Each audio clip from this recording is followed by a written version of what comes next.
രാഹുൽ ഗാന്ധി എത്തിയത് കോൺഗ്രസ് പ്രവർത്തകർക്കിടയിൽ ആവേശമുണർത്തിയെങ്കിലും ലോക്സഭാ തെരഞ്ഞെടുപ്പിലെ സീറ്റ് വിഭജനം യുഡിഎഫിന് കീറാമുട്ടിയാവുകയാണ്. ഘടകകക്ഷി നേതാക്കളുമായി രാഹുൽ നടത്തിയ കൂടിക്കാഴ്ചയിൽ സീറ്റ് ആവശ്യമുന്നയിച്ച് കേരള കോൺഗ്രസ് മാണി ഗ്രൂപ്പ് രംഗത്ത് വന്നു. യുഡിഎഫ് തെരഞ്ഞെടുപ്പ് ചൂടിലേക്ക് കടക്കുമ്പോൾ ഘടകകക്ഷികളുടെ സീറ്റിനായുള്ള സമ്മർദ്ദം മുന്നണിക്ക് തലവേദനയാകും. കോൺഗ്രസിന്റെ ബൂത്ത് തല പ്രസിഡന്റുമാരെയും വൈസ് പ്രസിഡന്റുമാരെയും പങ്കെടുപ്പിച്ച് നടത്തിയ നേതൃസംഗമത്തോടെ തെരഞ്ഞെടുപ്പ് പ്രചാരണത്തിന് ആവേശകരമായ തുടക്കം കുറിക്കാനാണ് കോൺഗ്രസ് തയ്യാറെടുത്തത്. ഘടകകക്ഷി നേതാക്കളുമായി രാഹുൽ ഗാന്ധി നടത്തിയ കൂടിക്കാഴ്ചയോടെ പ്രചാരണ രംഗത്ത് മുന്നേറ്റമാണ് കോൺഗ്രസ് ലക്ഷ്യമിടുന്നതെങ്കിലും തുടക്കത്തിലെ കല്ലുകടിയായി.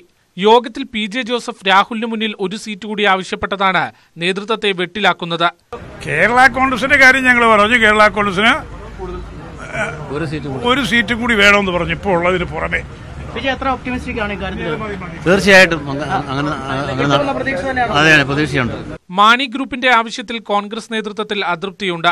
സീറ്റ് വിഭജന ചർച്ചകൾ ഉടൻ ആരംഭിക്കുമെന്നും സീറ്റ് വെട്ടിപ്പിടിക്കലും പിടിച്ചെടുക്കലും യുഡിഎഫിന്റെ നയമല്ലെന്നുമായിരുന്നു യുഡിഎഫ് കൺവീനറുടെ പ്രതികരണം. രാഹുൽ ഗാന്ധിയുമായിട്ട് ആശയവിനിമയം നടന്നത് സീറ്റ് ക്ലെയിമിനെ കുറിച്ച് ചർച്ച വന്നപ്പോൾ അതെല്ലാം യുഡിഎഫിന്റെ തലത്തിൽ ചർച്ച ചെയ്യേണ്ട കാര്യമാണെന്ന് പറഞ്ഞു. അതുകൊണ്ട് വേറെ ഡീറ്റെയിൽസിൽ പോയില്ല.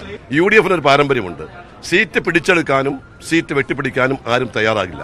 മറ്റ് ഘടകകക്ഷികളിൽ നിന്ന് കാര്യമായ അവകാശവാദങ്ങളില്ലെങ്കിലും ജോസഫും കേരള കോൺഗ്രസും നിലപാട് കടുപ്പിച്ചാൽ സീറ്റ് വിഭജനം പ്രതിസന്ധിയിലാകുമെന്ന് ഉറപ്പ്. മൂന്നാമത് സീറ്റ് വേണമെന്ന ആവശ്യം ലീഗ് മുന്നോട്ട് വെച്ചാൽ സീറ്റ് വിഭജനം കടുകട്ടിയാകും. കഴിഞ്ഞ തവണ ഘടകകക്ഷികൾ മത്സരിച്ച സീറ്റ് വീതം വയ്ക്കുക എന്ന ഫോർമുലയാണ് കോൺഗ്രസ് നടപ്പാക്കാൻ പോകുന്നത്. ഘടകകക്ഷികൾക്ക് കൂടുതൽ സീറ്റ് നൽകുക കോൺഗ്രസിന്റെ അജണ്ടയിൽ ഇല്ലെന്ന സാരം. ഇത് നടപ്പാക്കുകയാണ് ഇനിയുള്ള വെല്ലുവിളിയും. ന്യൂസ് 18 കൊച്ചി.